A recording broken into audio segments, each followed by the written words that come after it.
Yeah, we transformed our 1974 home into a home that is 96% self-sustaining. I'm Gary. I'm a retired IT guy, and I am very concerned about the environment. My name is Gloria.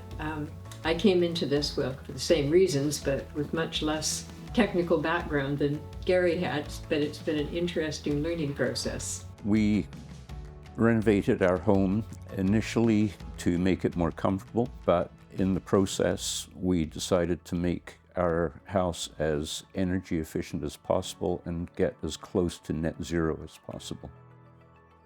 So when we started thinking about efficiency, we thought about our windows. Windows are always an issue with homes. One of our biggest problems in the summer was the heat streaming through our living room and kitchen windows and heating up the inside of the house. So we decided it would be a good idea to replace the existing windows with low E windows. So the low E windows have a coating on them that reflect the infrared rays of the sun, and the infrared are the rays that heat things up. It means you don't have to expend as much energy to cool the inside of the house. And then that brought into question the envelope of the house and how leaky was the house. So we had an energy assessment done on the home, and it was very leaky. We decided to insulate the exterior of the house because the more insulation you have on an exterior wall, the more efficient your house is. And as we were going through that, we also added a Tyvek envelope to allow the house to breathe but keep the moisture out. When we first looked at the heat pump, that would take care of our comfort level in the house, both from a cooling and a heating perspective. And it also had some energy efficiencies. Once we decided to go with the heat pump, we kind of decided it was time to just get rid of gas totally. We got rid of the furnace, we went to the heat pump, fully electric. We went to a heat pump hot water heater, and then we called up and had the gas totally disconnected from the house.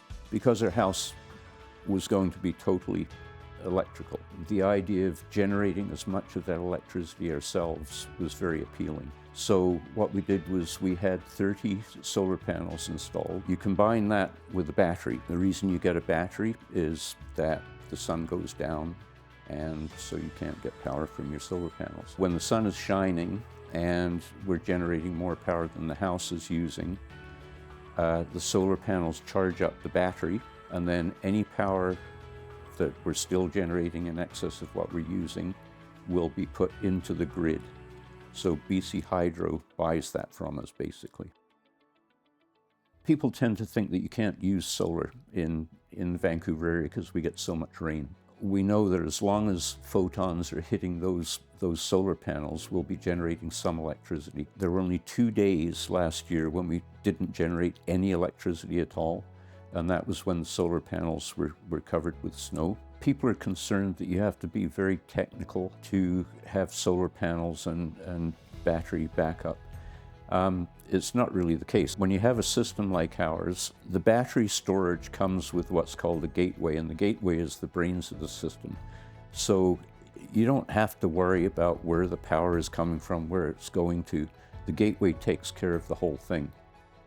After the renovation, we did another energy assessment. We had gone from 8.91 air exchanges per hour down to 5.32. So the house was a lot tighter than it was. The big surprise was that our energy rating went from 150 gigajoules per year down to 17 gigajoules per year. It was calculated that we would consume 54 gigajoules of energy, but the solar would generate 37 gigajoules of energy, which brought us down to that 17. Since we installed the solar and battery, we have generated, the house has used 23.9 megawatts of energy. The solar panels have generated 22.9 megawatts of power.